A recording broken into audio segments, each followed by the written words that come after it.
Bueno, acabamos de tener una buena noticia que me dio Pepe. La mosca siempre llega en el último bloque y es la que nos marca que el programa está a punto de terminar.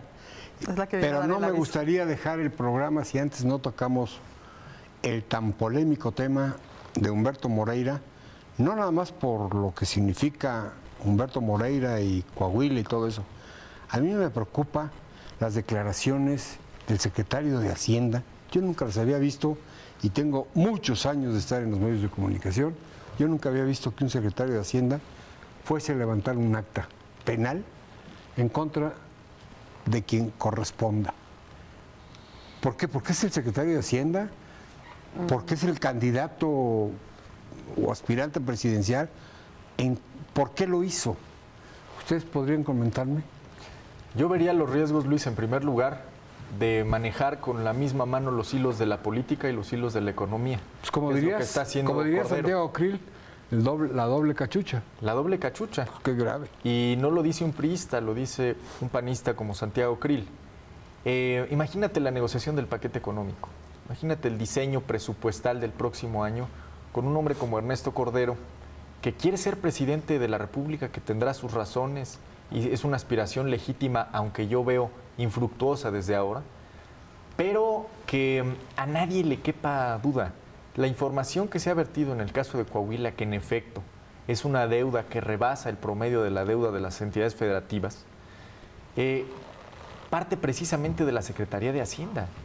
Es decir, es juez y es parte político. Sí. Es juez en lo fiscal y es parte en lo político. Hoy las riendas de la Secretaría financiera y económicamente más importante de este país están en manos de alguien que quiere ser presidente de la República el próximo año. ¿Qué riesgos nos implica eso a todos? Yo creo que ya lo vimos cuando estaba a punto de renunciar, la volatilidad financiera se vino encima y tuvo que recular. Y es el día en que no le permiten salir de la Secretaría. ¿Por qué? Porque no acaba de crecer en las encuestas. Porque delante de él está Josefina Vázquez Mota y mucho más adelante Santiago Krill.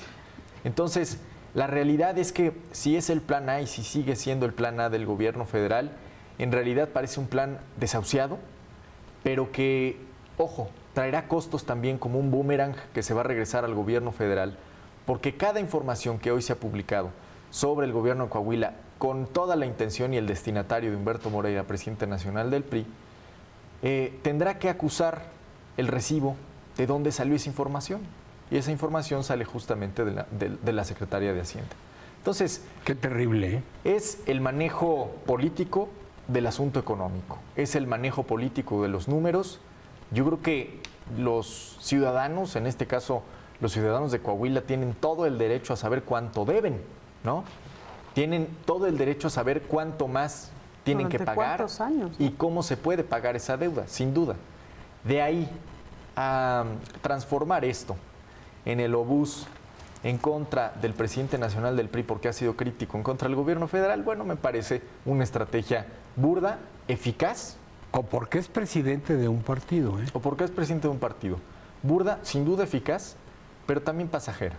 Yo no veo que el tema aguante mucho más porque la deuda, los bancos no se rigen, ni los acreedores se rigen en función de las declaraciones mediáticas. Si se debe ese dinero, habrá que ver cómo se paga. Punto. Sí, es una cuenta de me debes, me pagas. Así es. Chocolate caliente. Sí, no, totalmente. Digo, el tema hoy de la deuda de los estados y que justamente Coahuila es la entidad federativa que mayor deuda pública tiene en todo el país. En función del PIB. En función del Producto Interno Bruto, al final de cuentas. Pero hoy, dentro de esos análisis y el balance que justamente emitía la Secretaría de Hacienda y Crédito Público era de que en el país los gobiernos estatales tenían una deuda por ahí cercana a los 316,000 millones de pesos, que es una cantidad que, reflejada con los billones que maneja de presupuesto el gobierno federal, pues es insignificante al final de cuentas.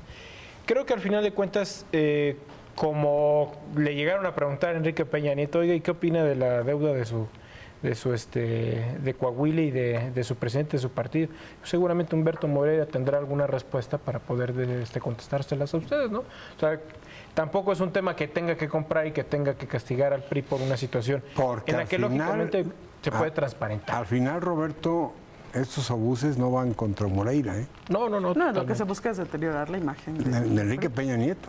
Así es lo que buscan, totalmente deteriorar. Ahora, el tema de la deuda, si el gobierno del estado de Coahuila adquirió deuda y que mucha de esa deuda fue a través de entidades financieras, como la banca comercial, seguramente, para ser sujeto de un crédito, pues en primera tienes que tener capacidad para poderlo solventar. Entonces, el estado de Coahuila pues tendrá las posibilidades de solventarlo.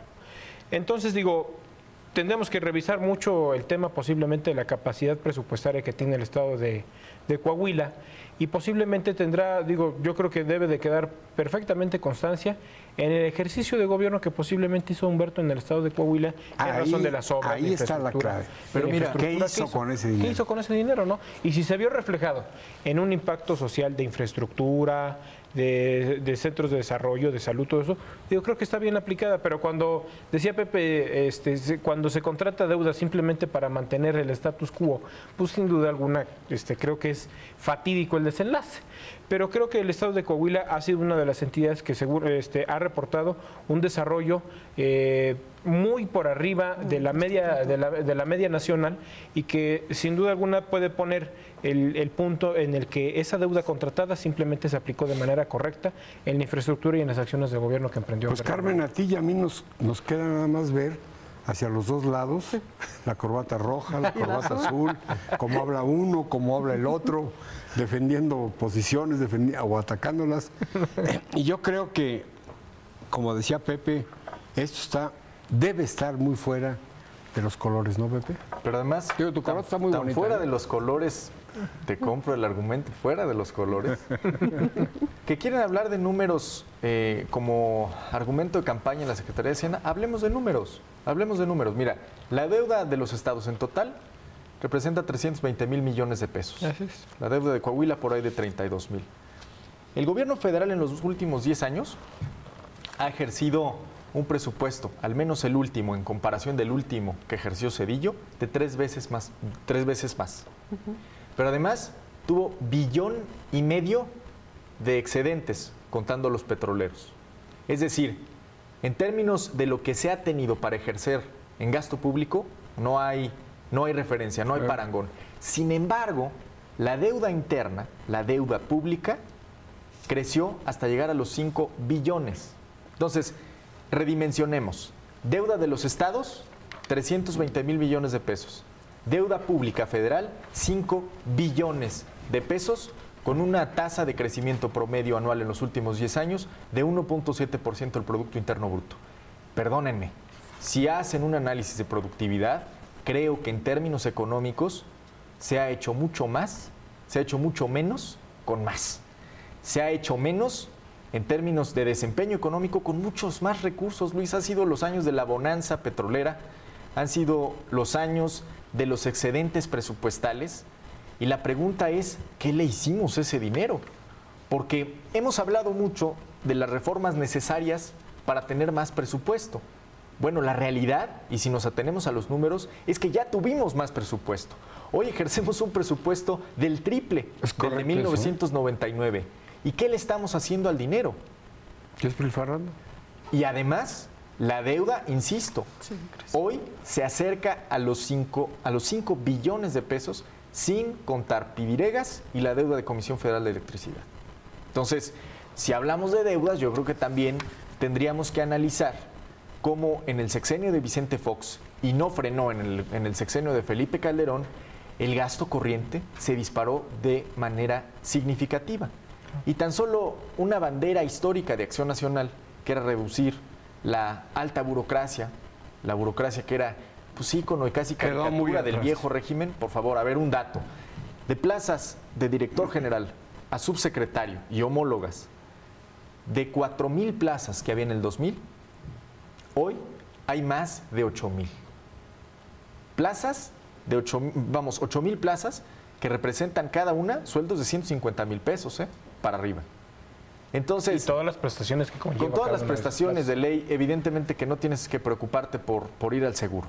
Ahora, si vamos a hablar de números, insisto, hablemos de números.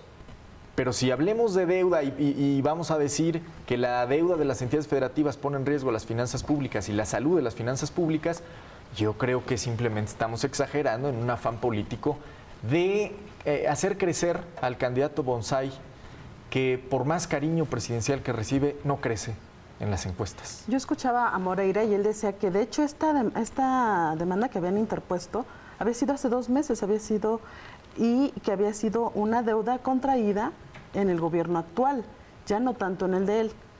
Entonces, ver por dónde le está queriendo llegar también Cordero a atacar tanto al gobierno de Moreira como al actual. Yo lo entiendo, ¿no? Carmen, mira, uno es presidente del PRI y 2, sí se endeudó.